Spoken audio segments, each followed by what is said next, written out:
So we have an open top box that we're going to construct. We're going to do that by taking a sheet of 10 and cutting off the corners from it. So effectively what we've got going on here is a big sheet that is 20 by 25.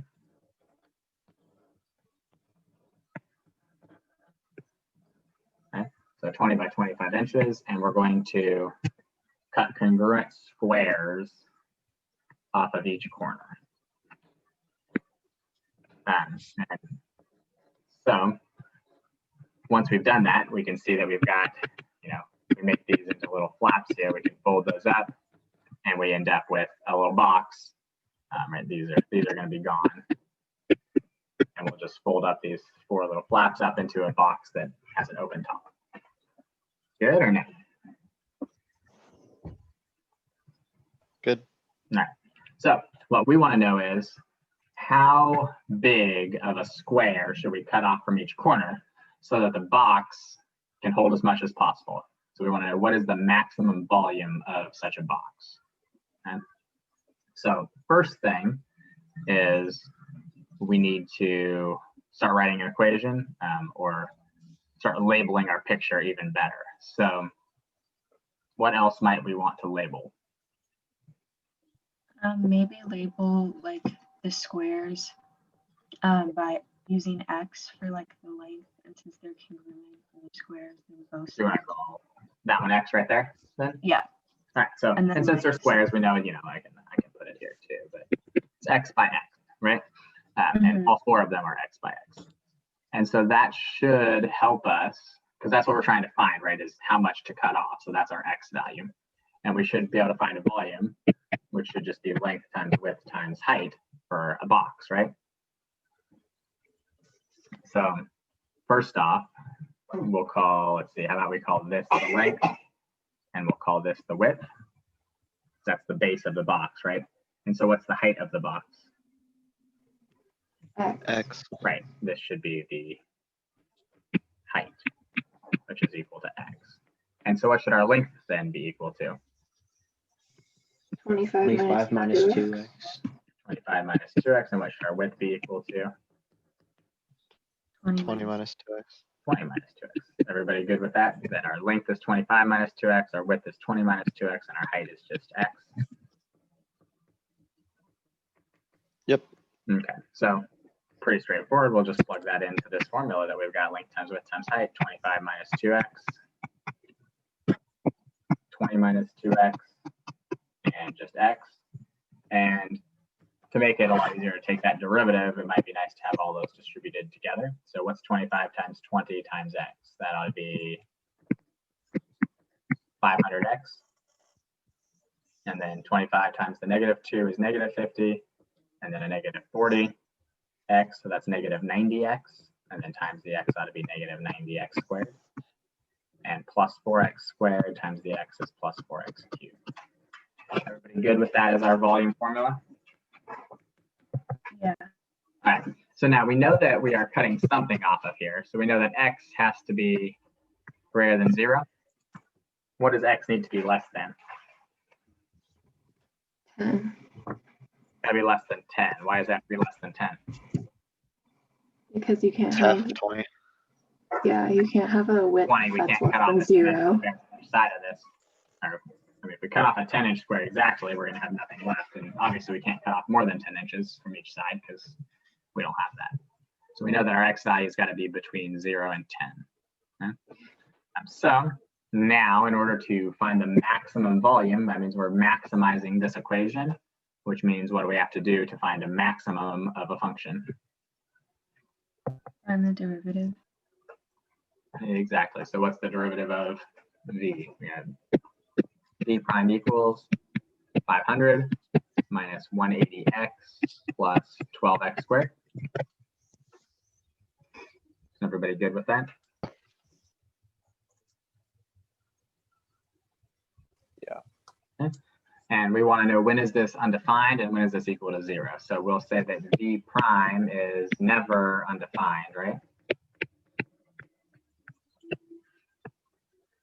So we can Yeah. ignore that, and then we gotta set this equal to 0. So let's get a new page for that. We got 500. What was it? Minus 180x plus 12x squared. So that's v prime is that, and we want to know when is that equal to 0. We should be able to at least divide out. Let's see, it looks like a 4 from each of those. That'd be a 3x squared. We divide 180 by 4, that's a minus 45. And the 500 divided by 4 ought to be a plus 125. So at least that's going to make our arithmetic a little bit easier. Anybody see a nice way to factor that?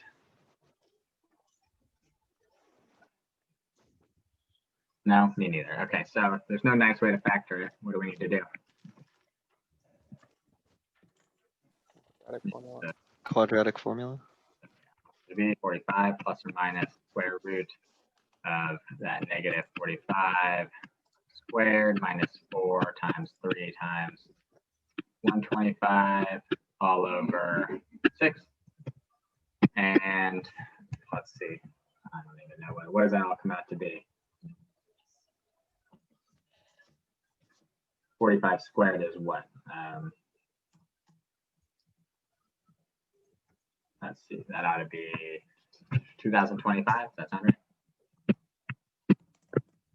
Yeah. 45 out front first. 45 plus or minus the square root of 2025 minus, let's see, what is that? That ought to be 1500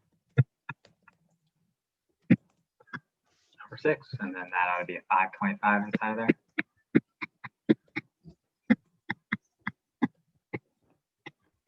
And then can we simplify root 525? We can definitely divide out a 25 out of there, right? So what does that become? 45 plus or minus, I take the 25 out, that's a 5 outside, and there ought to be 21 inside of there. So we have 45 plus or minus 5 root 21, all divided by 6. All right, so we got two options here, and we've got a domain of 0 to 10. So which one of those are we going to use? Or do we need to use both of them?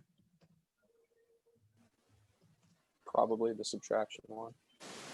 You're subtracting. Yeah, probably the subtraction, right? If you go in and figure out what 45 plus 5 root 21 is, it's a little bit over 60. And so if you got something that's a little bit over 60 and you divide it by 6, you're going to be more than 10, right? So we'll say that 45 plus 5 root 21 over 6 is greater than 10. So we'll use 45 minus 5 root 21 over 6. And well, we'll put that value on a sign chart to prove that it is a maximum. So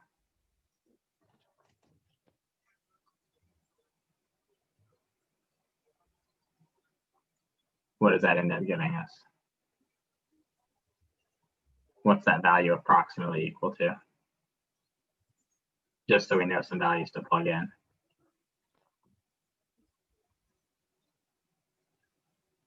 Anybody got what that approximately is on their calculator?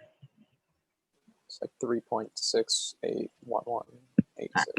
And so we can always round to 3 decimals on the AP test for final answers. So we'll write the whole thing out.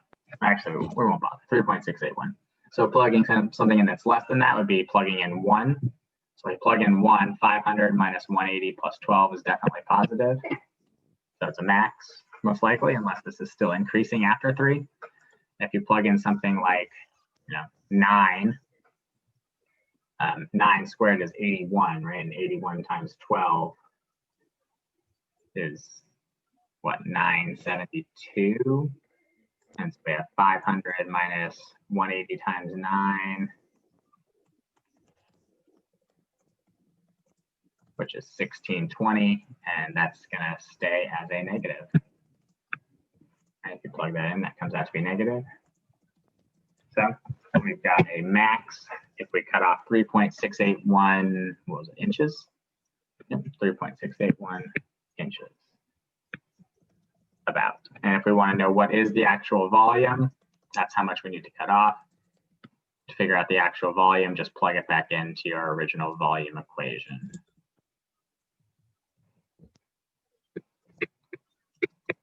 Anybody got a value for that?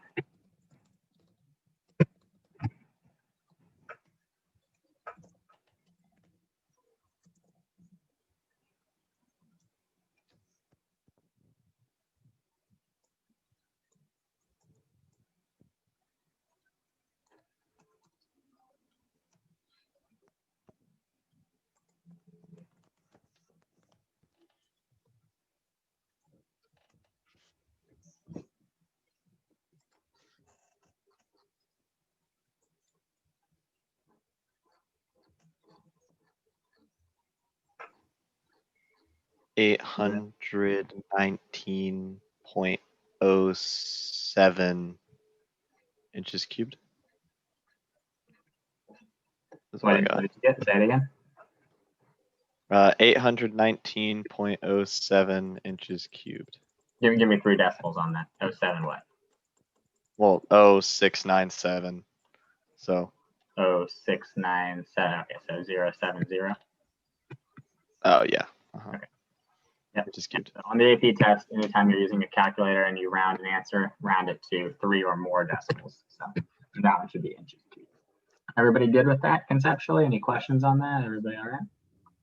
Would we use the unrounded 3.681 for when we plug it back in, or should we? Yeah, so as you go back in, you should never round to your final answer. Now, this was a final part of our final answer, right? Because the question asked how much should be cut off, or how large should they be, and what's the maximum volume. So you can round your answer as 3.681, but when you plug it in, you should plug in the entire exact value, or as much of it as you can. If we were allowed to use our calculator on this question, why don't we just graph 3x squared minus 45x plus 125 and find its roots? Like, why do we have to do the quadratic formula? Yeah, I mean, you could do that, but if they ask you for an exact answer, then you need an exact answer. So,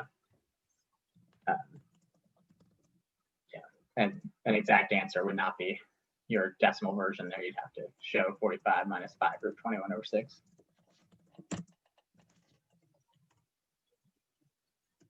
That make sense? Yeah. Yeah. Okay. Any other questions on that one?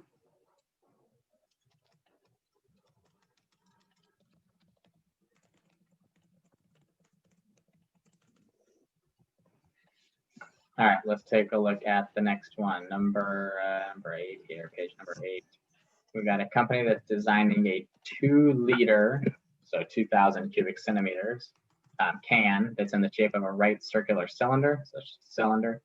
We want to know what dimensions use the least material.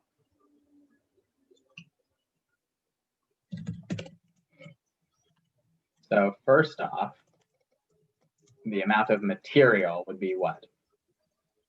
What is that in relation to this cylinder? Surface area? Surface area. So what are we looking to do? We're looking to have the least surface area, so we're looking to minimize surface area.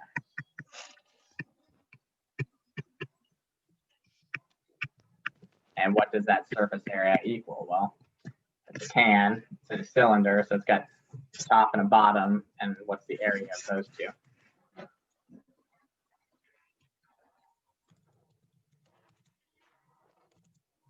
The area of the top of a can or of a cylinder.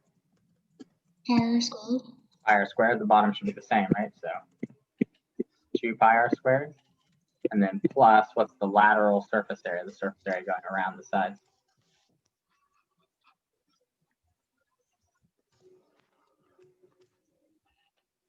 That ought to be the circumference, right? Times the height. So circumference of a circle, 2 pi r, times the height h. Good or no? Yeah. Okay.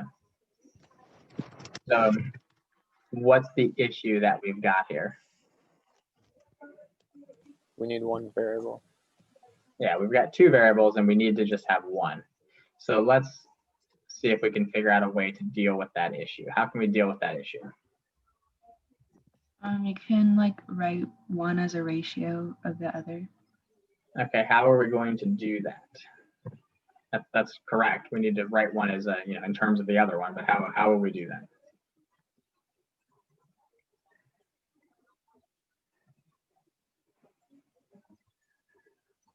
Is there any information that was given to us that we haven't used yet that might?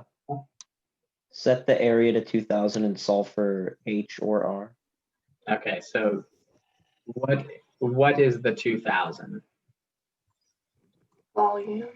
2000 is a volume, so we're not going to set the area equal to 2000. We need to set a volume of this cylinder equal to 2000. And what's the volume of the cylinder?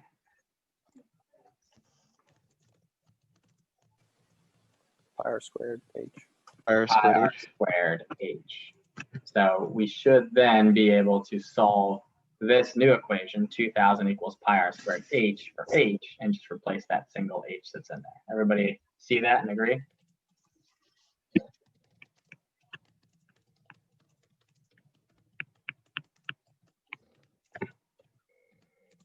Good or no? Good. Okay. So our new surface area equation ought to be 2 pi r squared plus 2 pi r times H, 2000 over pi r squared. And now we should be able to simplify that even further to 2 pi r squared plus what? We're going to have a 4000. The pi should cancel, and r over r squared should be over r, or r to the negative 1 power. Any questions or issues or problems with that?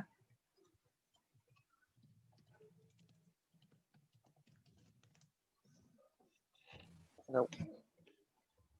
Okay, so we want to minimize this. If we're trying to minimize a function, what do we need to do with it? Find its derivative. Find its derivative. So what's a prime? A prime is 4 pi r, and then minus 4000 r to the negative 2, or 4000 over r squared.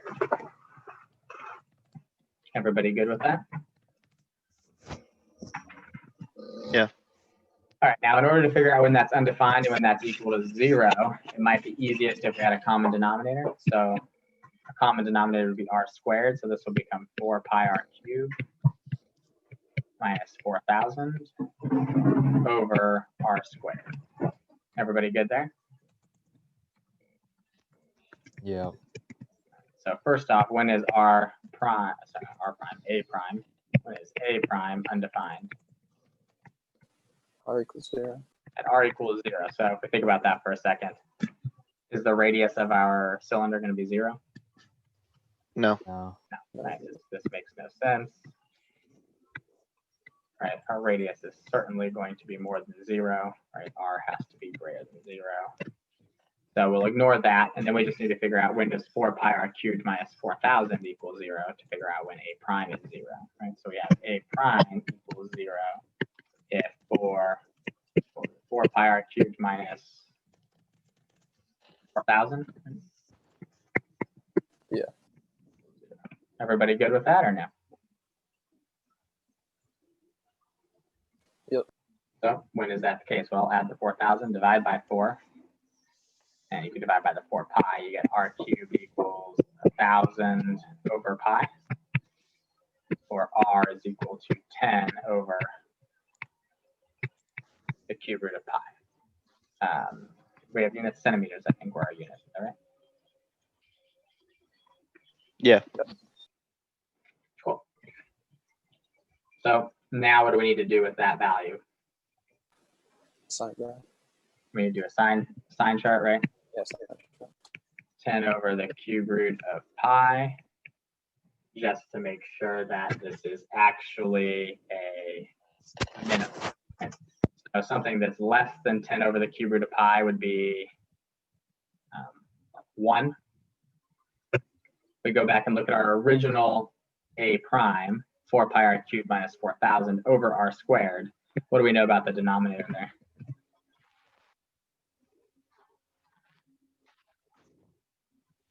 What do you know about r squared, no matter what r is, as long as r is not 0? Positive.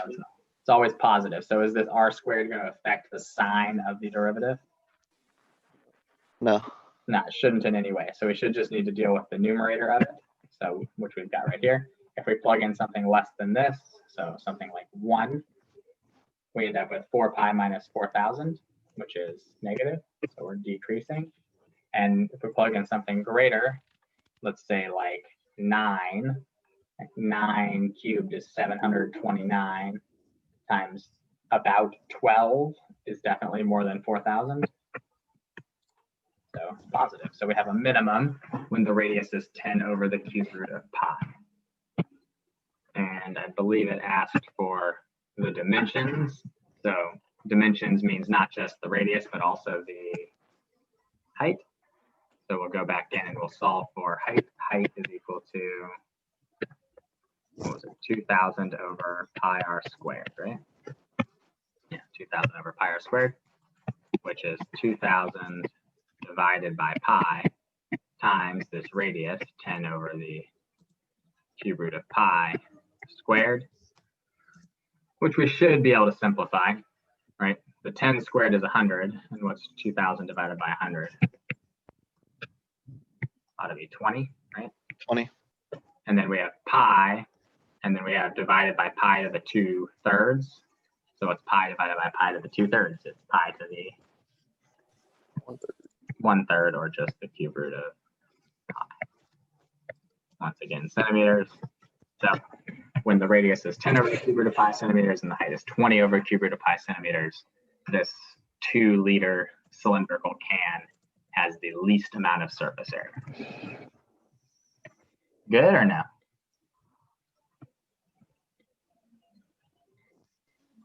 Good. All right. Let's take a look at another one. So I'll give you guys a second to read it, and then we'll start talking about it.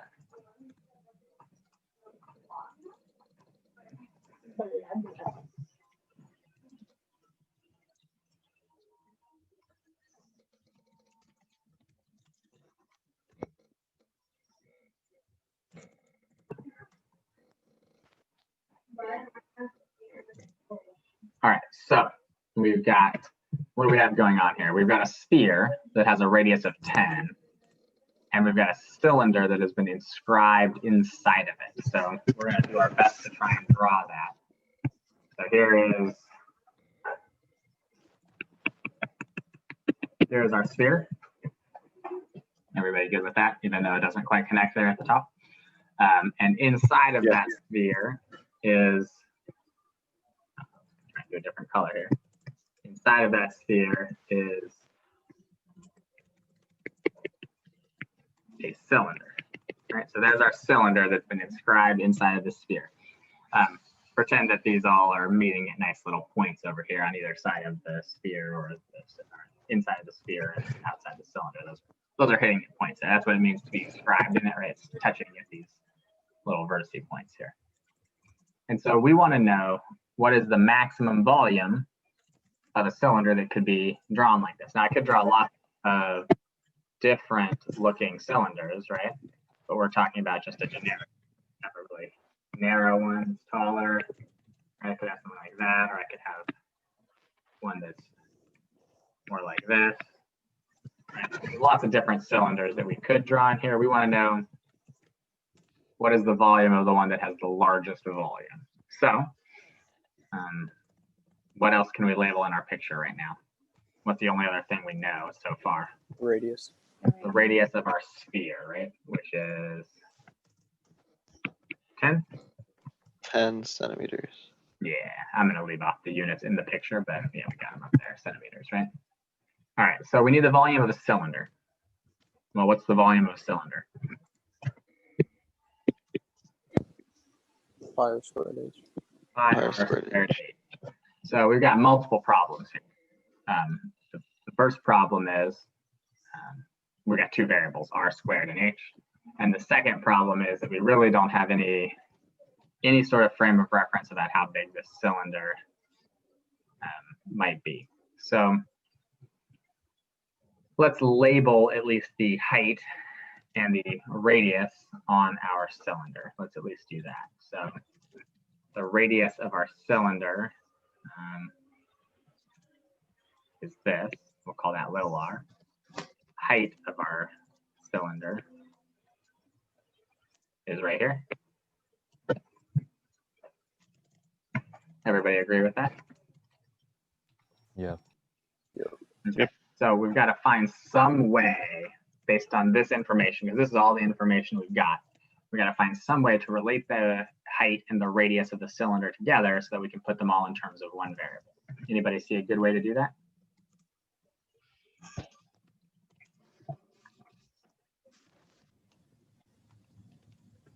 Well, don't you know that the top of the height to like the corner of R is going to be 10?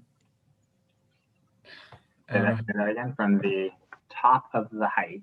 Yeah, to the where? to the right-hand side of the radius is going to be, To here? no, to the cylinders. Here? No. It's like, because you know that from the middle of the cylinder to the top right of the cylinder, that's from going here. to be, Sorry, here? yeah, To where? To here? yeah, that's going to be the radius. Okay, that's also equivalent to the radius, right? Because this is the exact center of my sphere. So if I go all the way out to here, yeah, that ought to be 10. I agree. Okay, so how does that help us? But then can't you make it like, doesn't that also mean that if you make an X kind of, then the other line is going to be a 10 and it kind of makes a triangle with a height and the radius? Okay, so you're saying go all the way down to here? That, or yeah, kind of, because then you know that you can take the height and you have your radius times 2, your R2, 2R in a way. Is my picture looking like what you want it to look like to some degree? Yeah, you can. Okay, so this, oh, that was the worst looking little brace I've ever drawn. There we go. That is also height. And what is this, you're saying? So that's 2R. Right, that's the diameter of our cylinder, or 2R.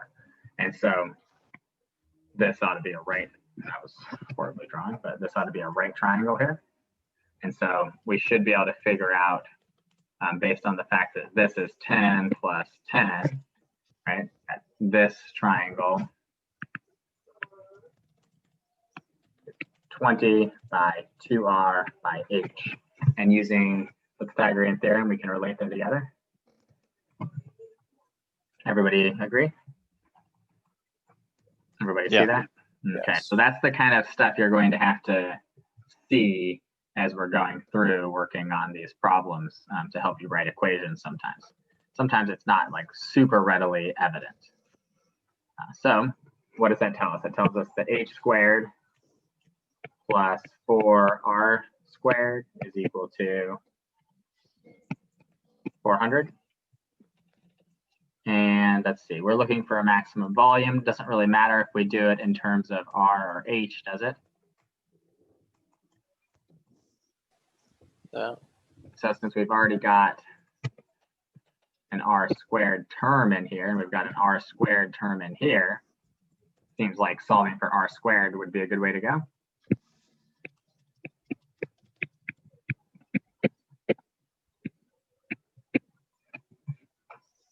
You guys like that or no? Yeah.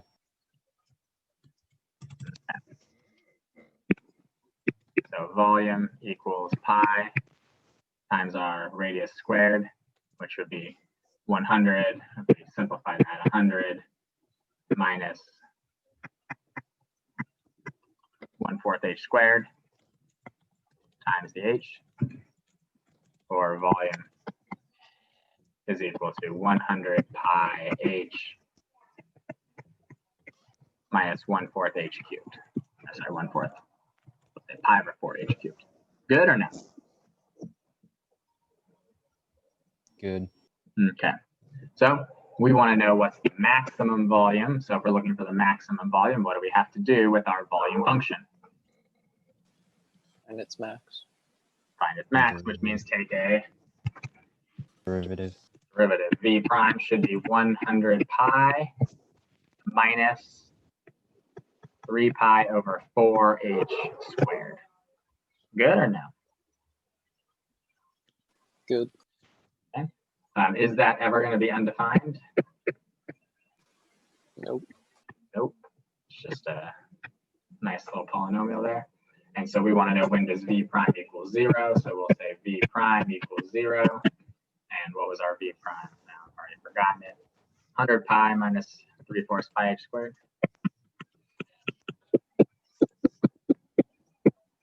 And that should be pretty easy to deal with, right? 3 pi over 4h squared equals 100 pi. Multiply by the 4, we get 400. Divide by the 3 pi. The pi's cancel, and you got 400 over 3. Or h is equal to positive or negative 20 over root 3, but obviously we're not going to have a height that's negative, so just 20 over root 3.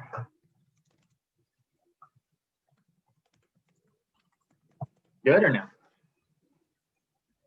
Good. All right, now we could make a sign chart, right? I'm not going to make a sign chart though this time. This time, let's go. This is a pretty easy function to differentiate a second time. So let's look at the second derivative test. V double prime, the 100 pi goes away, and we end up with what? Negative 6 pi over 4, or negative 3 pi over 2 h. And so V double prime evaluated at 20 over root 3, is that positive or is that negative?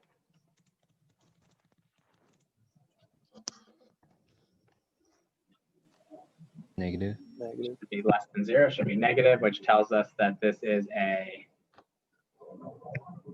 max. So the height of 20 over root 3, what were they, inches, centimeters? Centimeters gives us the max volume, and V of 20 over root 3, we want to figure out what that is, right? Here's our equation. It asks us what the max volume was, so it ought to be 100 pi times 20 over root 3, and then minus pi over 4 times 20 over root 3. And you could simplify that down. You could get a decimal value if you wanted. You could leave it like that if you wanted to. And this would be centimeters cubed. Good or no? Good. All right, now if you chose to do a sign chart, that's fine too. Could have done a sign chart as well. You just would have put 20 over root 3 on it and plugged a number larger and a number smaller into your derivative. I think in this case, since it's so easy to take that second derivative, it's probably quicker to do that.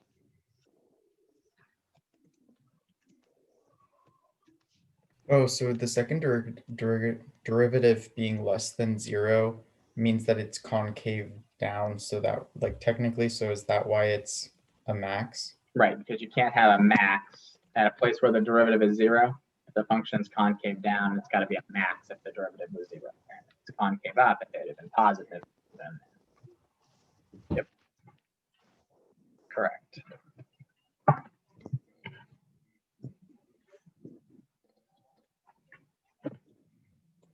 All right, we got one more to do here. I'll let you guys read through. You guys want to take maybe 5 minutes and see if you can do this one on your own or no? Yeah.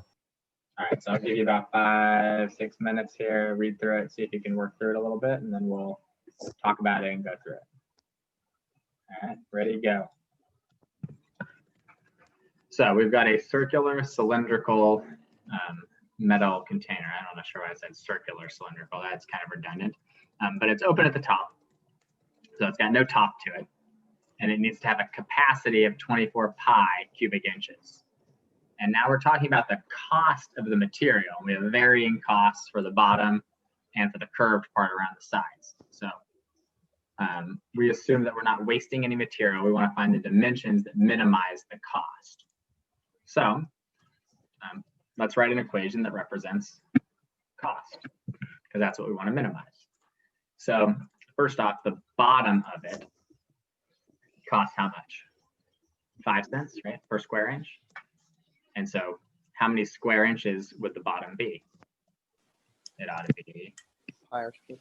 pi r squared square inches. And what about the side, the lateral part of it? Would Should it be 15, not 5? I don't know, I wrote it equals, but. Oh, I said, sorry, I misread it. The bottom is 15, yeah, sorry. 15 pi r squared. The curved part on the sides is 5, so 15 pi r squared. And then the lateral part is 5. And how do we find that lateral piece? The surface area of that is 5 times 2 pi r times h, right? And since there's no top to it, we don't have to worry about the top. Everybody good there or no? Yep. Okay, and then the issue we've got is the same issue we've been having, which is we've got an r and we've got an h. So we need to go in and replace either the r's or replace the h. And the other information given is a volume. So we're going to use that. Volume equals 24 pi, which is pi r squared h. So what does that tell us about Wait. h? If it's missing the top, wouldn't it just be 5 times pi rh? No, because that's the lateral piece of it. So we've got an open top to it, right? There's no actual top material. So we've only got material for the bottom and material for the side. And so the material for the side is 2 pi rh. Oh, okay, got 5 times 4, and the material for the bottom is the pi r squared times 15. If we had a top to it, it would be 2 times 15 pi r squared. We would have 2 pi r squareds. Does that make it. sense? Okay, got it. Cool. So over here we got the volume is 24 pi, which is pi r squared h. So h should be equal to 24 pi over pi r squared, or just 24 over r squared. Good or no? Yep. Okay, so our cost is 15 pi r squared plus 10 pi r times 24 over r squared, or we could simplify that down to 15 pi r squared, and then plus 240 pi r over r squared is r for the -1. Good or no?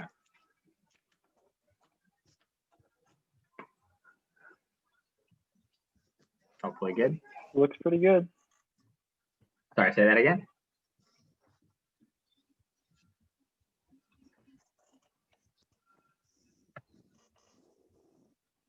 I could not hear what you said. Is my mic working now? Hello? What? Bachelor, can you hear me? I can, yes. Yeah, I was trying to talk the entire session, but something's wrong with my mic. It just Oh. said, yep, we're good. Okay, we're good.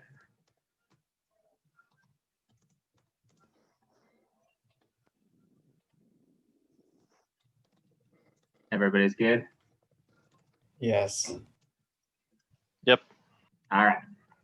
So we'll take our derivative. So C prime should be equal to 30 pi r, and then minus 240 pi r to the -2 or over r squared. And if we simplify that, I get, say that again? Are you saying something? No. All right, I thought somebody was saying something. If we get a common denominator there, that becomes 30 pi r cubed minus 240 pi over r squared. And then we want to figure out when's that equal to 0 and when is that undefined. So it's only undefined if r is 0, right? Which we know doesn't make any sense, right? Yeah. So then we'll go and try to figure out when is C prime equal to 0. And what was our C prime value? It was 30 pi r cubed minus 240 pi. And we'll just solve that for r. So that gives us 30 pi r cubed equals 240 pi. Divide by the 30 pi, we get r cubed equals 8, or r equals 2. And making a sign chart with r equals 2 or c prime, the denominator is always positive because it's r squared. So all we're going to do is worry about the numerator. Plug in, let's say, 1 to our numerator. We have 30 pi minus 240 pi, which is negative. And plug in something like 3. We end up with, what's that, 27 times 3. 27 times 30 should be 810 pi minus 240 pi, which is positive. So we have a minimum at r equals 2. Right? And question asks, find the dimensions that will minimize the cost. So the dimensions are r equals 2, and height is 24 over r squared, or just 6. What did I say, inches? Is that what I said? Yeah, inches. So 6 inches tall with a 2-inch radius. Any questions on that? Everybody okay then?